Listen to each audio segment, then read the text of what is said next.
Hello and good evening. This is episode 14 of the Composite. I am Deanne Battle.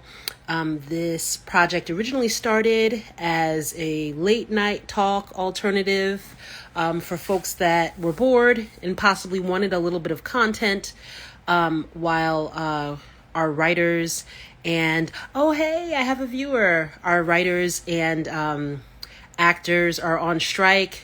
So not as a scab, I'm an amateur. I've said this before, but just as, someone who, if you're up and it's about 11:30 and you wanted shits and giggles. However, most people who know me, who I've circulated this project to, are not up at that time. So we've moved to an earlier time period. And we're about 2 to 3 days a week now on average. So thank you for joining us. All right. So tonight's show will most likely be brief. I feel like I say that often, and then it goes like a half hour. So, let's not break tradition. Okay. You'll see I have a filter. I've been feeling that it's been kind of dry. I look at the little thumbnails and it looks like I'm literally the same and I have on like the same clothing and I'm talking about the same things. So let's spice it up. So here, a little sprinkle. So we've got a filter going. So let's see how that works. Okay. So today's topics, it's going to be a little freestyle. For those that know, I'm a teacher and I'm teaching in a summer program. And I fully intended to do the show, but one of the kids, poor thing, had an accident today as they were heating up their lunch and it caused a fire. And I thought I was like going to have kids get smoke inhalation and, smoke inhalation and then, burn the school down. So I just had palpitations like all afternoon after that happened. I reacted quickly in the moment, but middle schoolers are a lot, y'all. My hat's off to all of the parents right now that have middle schoolers, because that I feel like that's an age where it's just like you don't know what you're getting.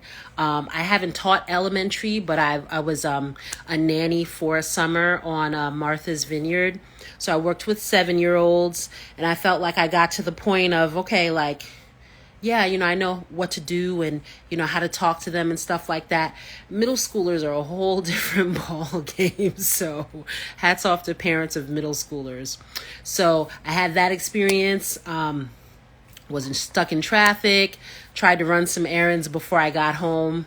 And so, I feel like I have a few less bags under my eyes, but, still a little tired, but I made it home in one piece. So there is that. Other things, I promised you all a shirt, right? So, I bought some shirts last week, from Kohl's, and I took it off because it's wicked hot, which is something that I want to talk about. But this is from the Lauren Conrad collection at Kohl's.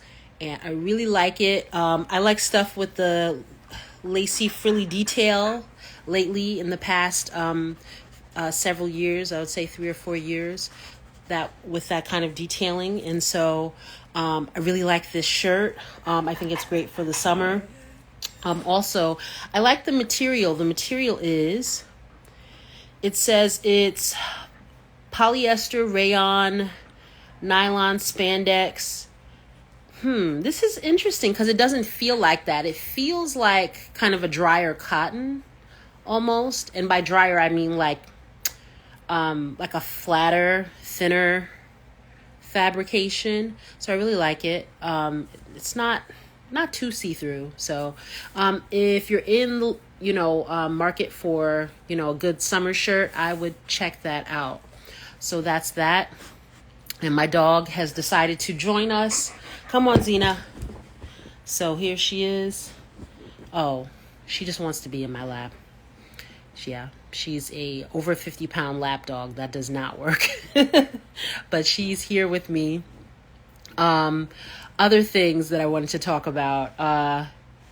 Humility. You know what humility is?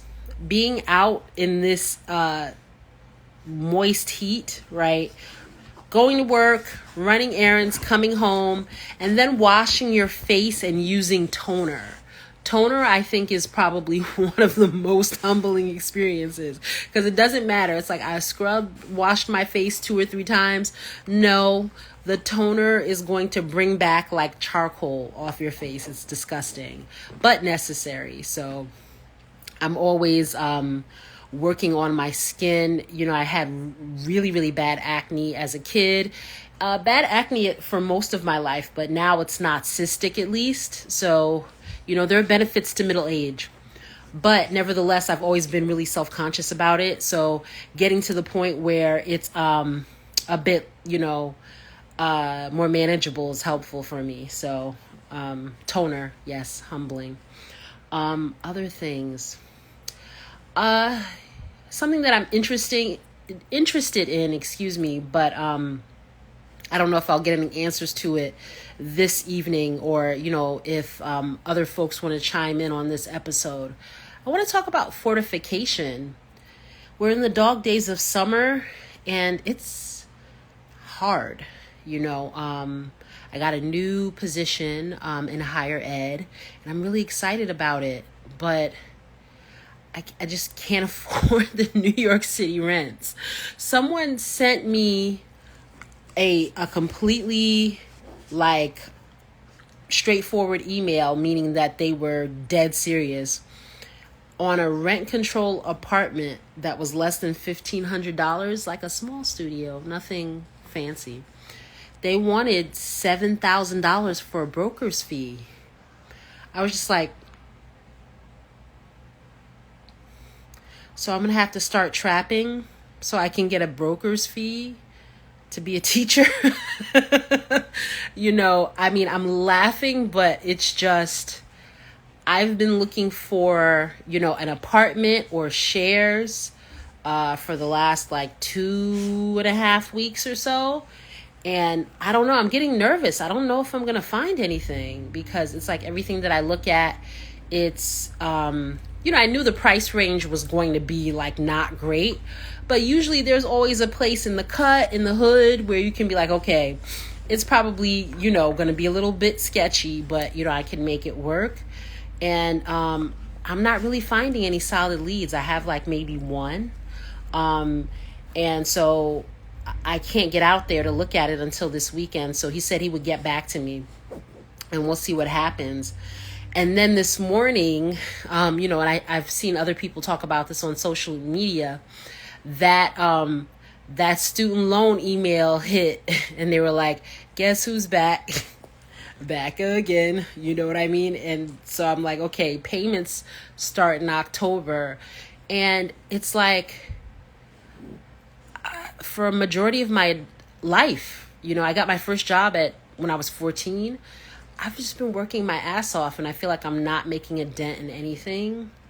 And I just wonder how people fortify themselves in the face of just despair and insurmountable like debt and crisis. And it's like there's a lot of, you know, back and forth about different culture war issues on the internet.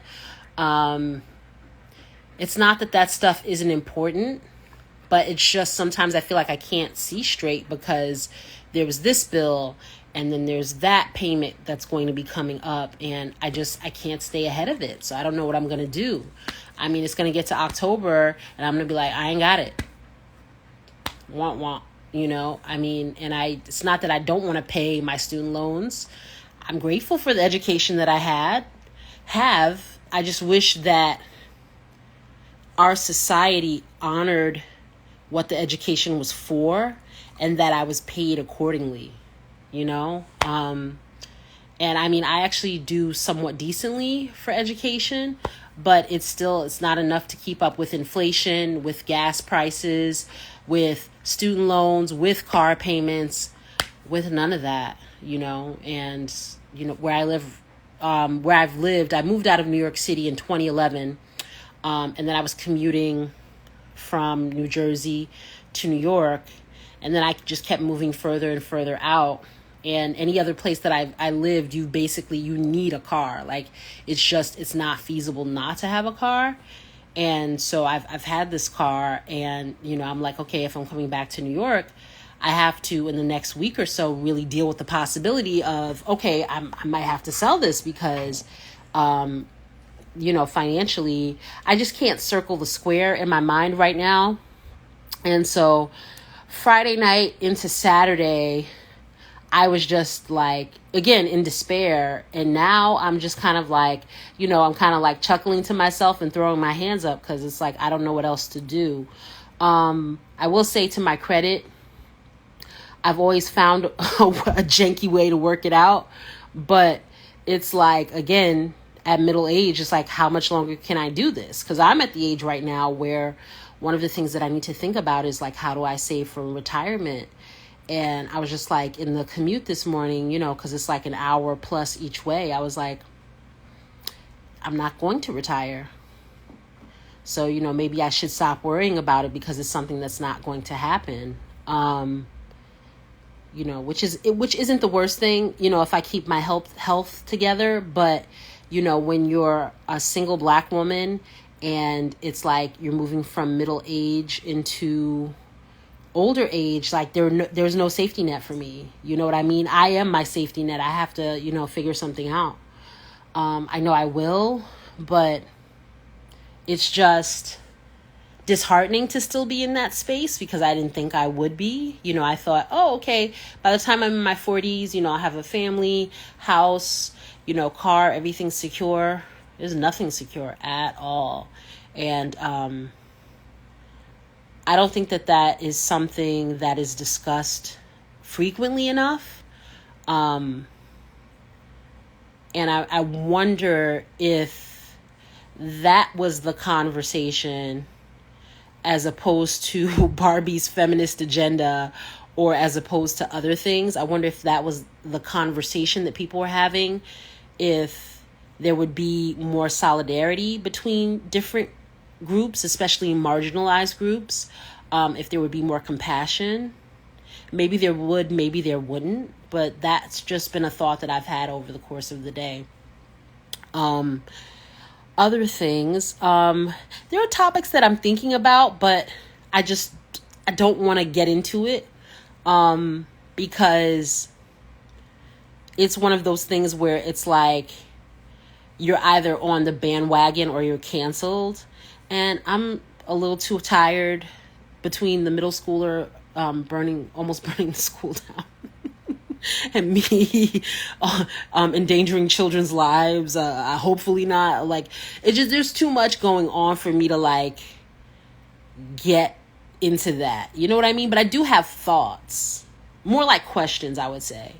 There's just certain issues or certain topics, right, that people talk about. Like, for instance, things that are happening right now at a breakneck speed in Israel. I have interest, I have thoughts, but I'm not going to be sharing them. There is a, gender war happening right now.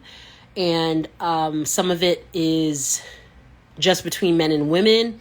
Some of it is between women and trans women. I have thoughts, I have questions, but I'm not going to get into it, right? Because it's like there's no way to ask in terms of your framing that's going to be acceptable. And I think the heat of the summer, I think the climate politically in the country, I think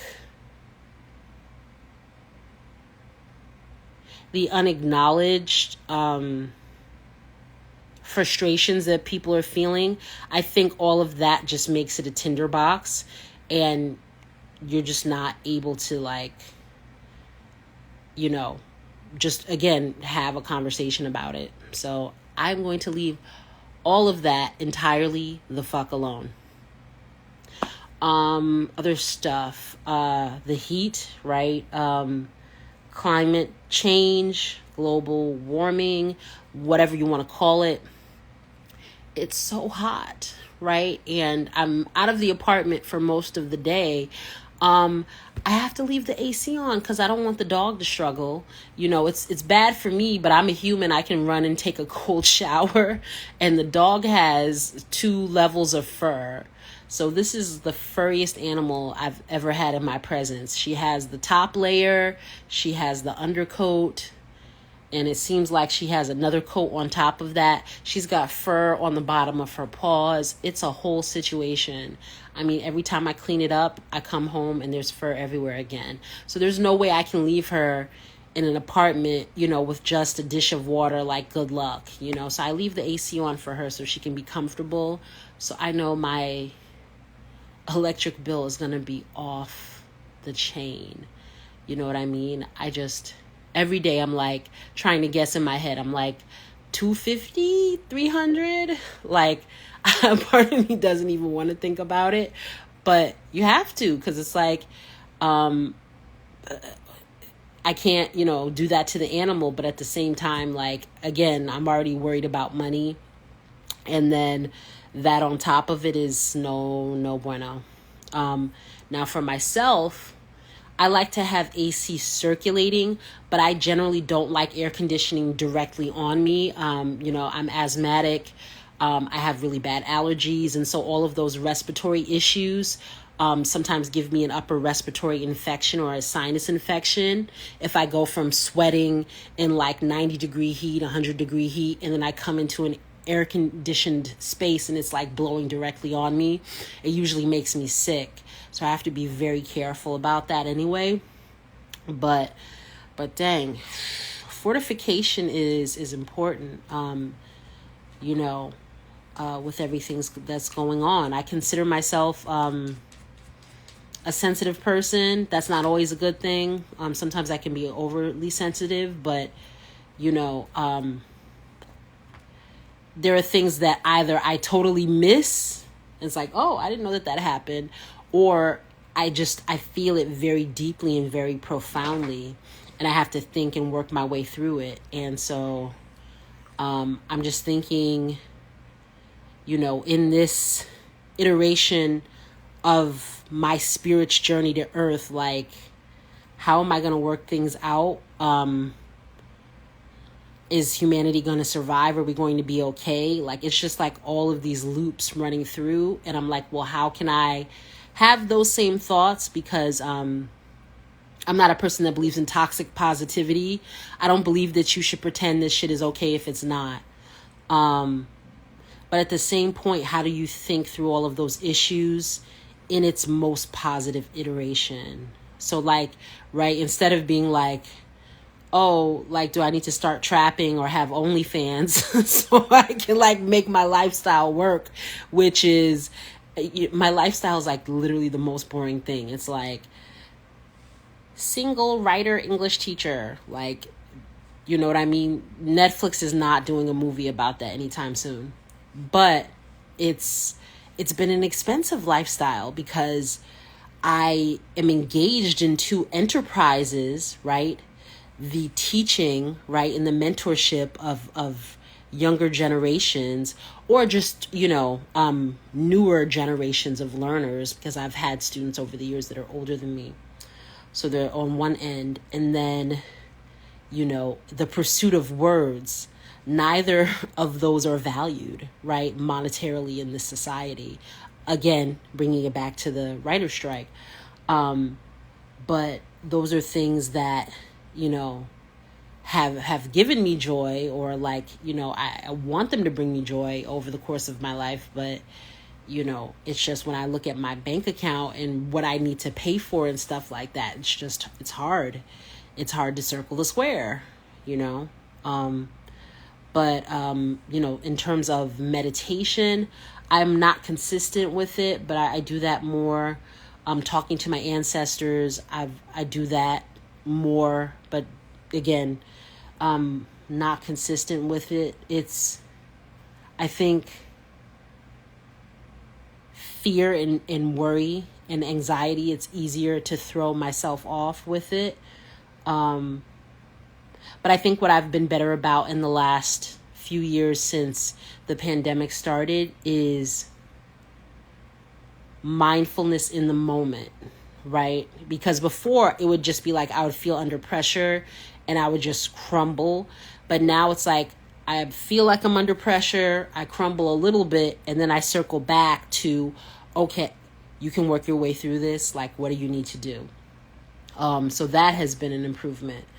But I don't know what people are doing on a regular basis to have a sense of personal peace and sanity, because what I'm seeing among my students, I can see that they need attention and they're feeling frustrated. On social media, I see that people are fighting, they need attention, and they're frustrated.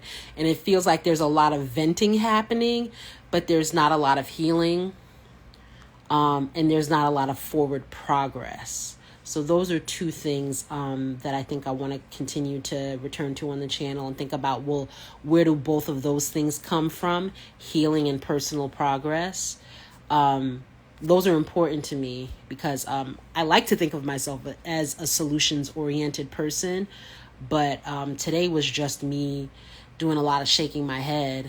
I'm just like, how am I going to clean up this microwave? From the issue this afternoon, or I'm like, oh, how am I going to get out of this traffic jam so I can get home to do the show, so I can do all of these errands that I need to do, so I can try to find an apartment, so I can move, spiraling on and on and on. So that's been my day, and that's where I am, and that's what I've had to share. And there were a couple of other things that were interesting. If anybody has a good calendar to track all of Trump's trials, because this is fascinating. Is there a Guinness book, like, for how many charges that you can get hit with at one time? It's a lot. It's fascinating. And then the fact that the prosecutors are now starting to collaborate with one another and say, okay, well, I've got him this month. Do you want to take him next month or whatever? It's bad when the people that are indicting you have to do a custody agreement for the indictments and for the trials. I'm just kind of like, wow, I didn't even know this was possible. I feel like I'm learning a lot about our legal system through this. If anyone has an interest, there's a channel called The Midas, MEDIAS, The Midas Touch on YouTube. They do a really good job of walking you through all of the Trump charges and breaking it down. My only issue with that channel is a couple of things. It's kind of like all Trump all the time, 24/7. So it's like I have to check in and check out, because I'm like, wow, they're still going. Like, they'll have 4 or 5 videos back to back. It'll be like an hour ago, 10-minute video, 30 minutes ago, 10-minute video, 15 minutes ago, an hour and a half video, right? So it's a lot on top of itself, and I don't want to get stuck in that rabbit hole. And then also, they bring a lot of folks, especially Michael Cohen, who used to work for Trump, on the channel. And I mean, listen, if anybody knows about, crimes that he was allegedly involved in, it would be the people that work for him or have worked for him in the past. My problem with that is you don't get to be on that end of it, as a cognizant human being, knowing that you were engaged in wrongdoing, and then be on the moral end of it. Like, that part of it, I'm like, nah, that I'm not feeling that aspect of it. So there's a question in the chat here. But is this an energy waster that renders nothing but charges and no convictions? That is a great question. Here's the thing. When I would say back in May, that's the way I felt about it, because I felt like, he's always getting charged with something and he always beats it. I don't think he's going to be able to escape all of this stuff, right? Because there are charges in New York, stuff coming up in Georgia, stuff potentially, it looks like, coming out of New Jersey now because there were files in Bedminster.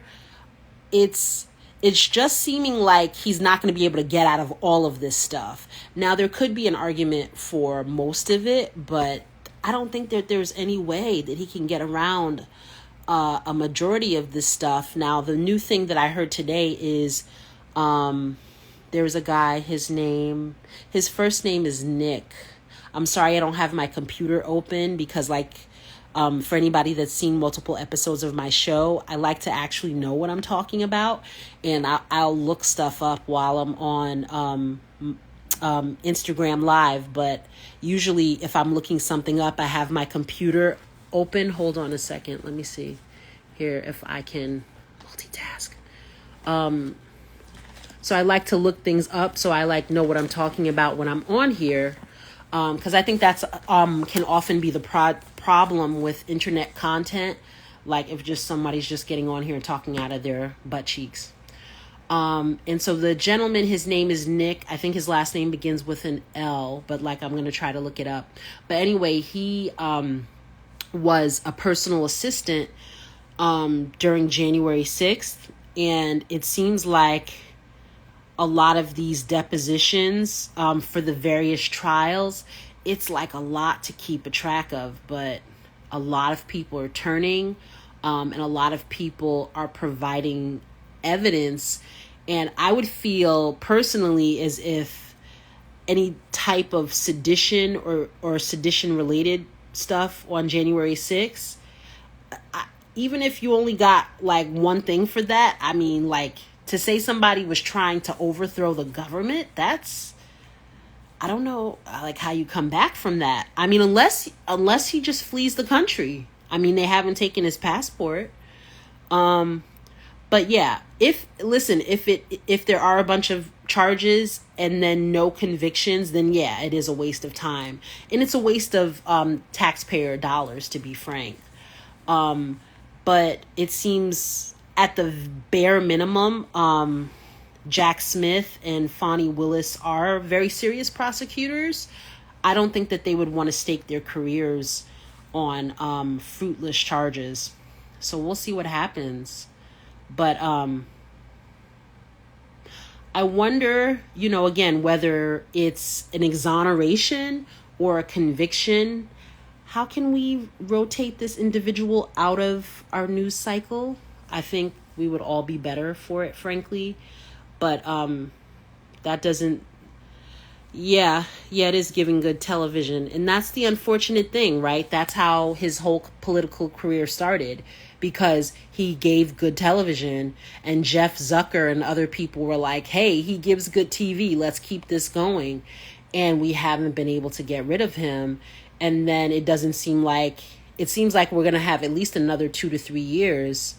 I mean, I could say something morbid, but I feel like nature will have to take its course for us to move on, and I don't know if that's happening anytime soon.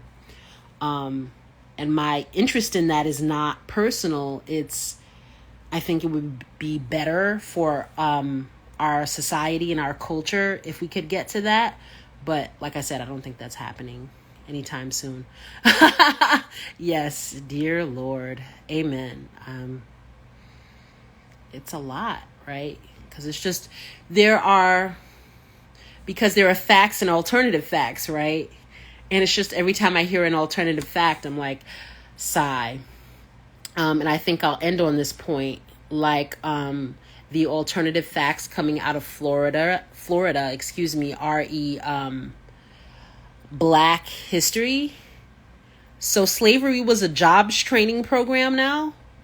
That's really where we're going with this. It was just CRT and this woke agenda, and you creating these false narratives about American history, and you're making kids feel bad, especially white kids, about the history of America, and this is the greatest country ever. And we went from that to there were personal benefits to slavery. Wow. I was talking to my 8th graders today about that because we're reading The Tempest, and some of them felt a particular way about Shakespeare's portrayal of Caliban, in the text. And then we watched part of the 2010 version of The Tempest with Helen Mirren as Prospera, right? Instead of Prospero. And then Jaimin Hansu was Cannibal. And they were like, well, why do they make him look like that? And why is he acting like that? And I talked to them about like his liminalness, for lack of a better word, like he's in between worlds. Before Prospero and Miranda come to the island, he has one concept of himself as the child of Sycorax and as the inheritor of the island. And Prospero and his daughter show up, and it's just like, oh, isn't it so magnanimous of them that they teach him English and that they give him language, and the language that they give him and the narrative that they give him tell him that he's a beast and that he's subhuman and that he's less than. So he can't go back to who he was before they showed up, but he can never be on their level. And so there's this scene in the film where Prospero has sent him to collect wood, and he doesn't have a choice, right? Because if he doesn't do what Prospero says, Prospero will use his magic to torment Caliban. And so Caliban just like throws the wood down and just screams.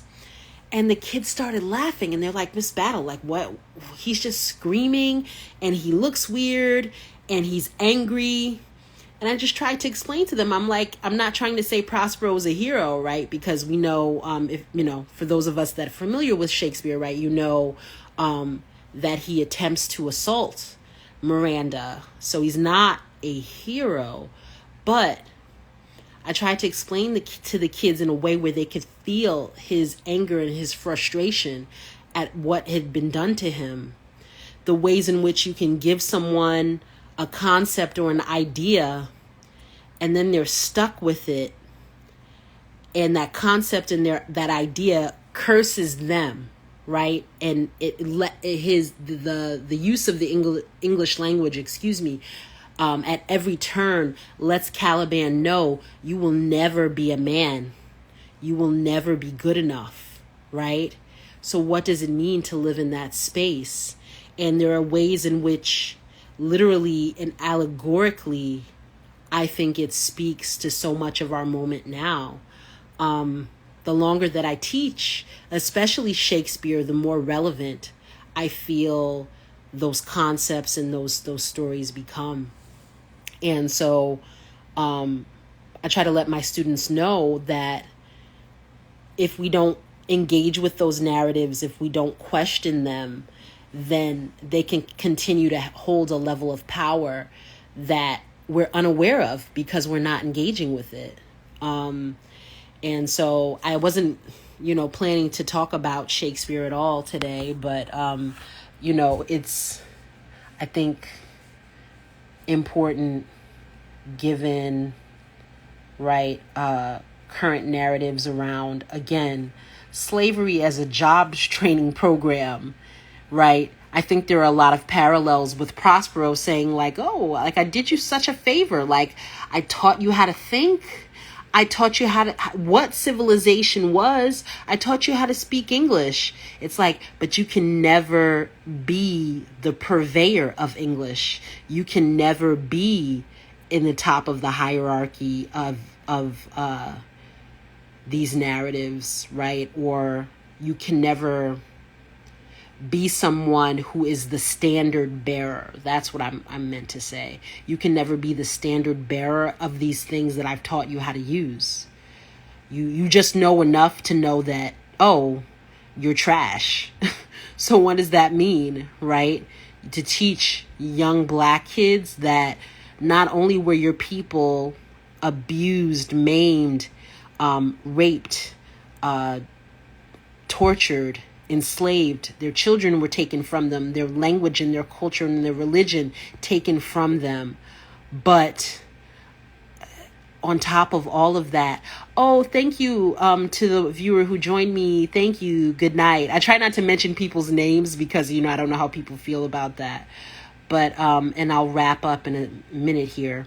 But what does it mean to take all of that from someone and then to add insult to injury to teach that person, not only were you placed in this abject situation, but you know what? It was good for you because you got job skills. Those people had those skills already, right? For example, South Carolina, rice was one of the major crops in South Carolina. They went to the places in Africa where they were expert rice farmers, and those were the people they took. They didn't learn anything from being enslaved. Like, what kind of upside down, just like madness are we living in? And so I know I need to disengage a little bit more from all of the bullshit that I'm seeing, but I mean, just the unmitigated gall, right? So the 2 takeaways from today, season 1, episode 14 of The Composite, unmitigated gall. How do we deal with that? And just in general, fortification. All right. And with that, I bid you good night. Thank you for anybody that, joined me live, or anyone that will watch the replay. I post the replays to Instagram Live, but I also post them on YouTube. So if you're more of a YouTube person, I'll post that link later on tonight. All right. Bye.